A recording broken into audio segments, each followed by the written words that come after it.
உங்களுக்கு வேதாகமத்திலிருந்து சொல்லுகிறேன்.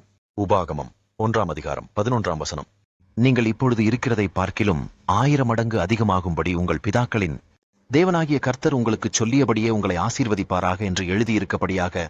என் மகளே, என் மகனே, நீங்கள் இப்பொழுது இருக்கிறதை பார்க்கிலும் கர்த்தராகிய நான் உங்களை 1000 மடங்கு ஆசீர்வதிப்பேன் என்று வாக்கு கொடுக்கிறேன். என் மகளே, என் மகனே, இன்று உங்களுக்கு இந்த வாக்கினை கொடுத்த தேவன் வாக்கு மாறாத தேவன் என்பதை விசுவாசியுங்கள். நீங்கள் என்னை விசுவாசித்தீர்கள் என்றால் உங்களுக்கு விசுவாசத்தின் பலனை அடைவீர்கள் என்று சொல்லுகிறேன். இன்னைக்கு நீங்கள் இருக்கக்கூடிய நிலையிலிருந்து உங்களை ஆசீர்வதித்து உங்களுடைய வாழ்க்கையிலே உங்களை 1000 மடங்காய் பெருகும்படி உங்களை ஆசீர்வதிப்பேன் என்று சொல்லுகிறேன்.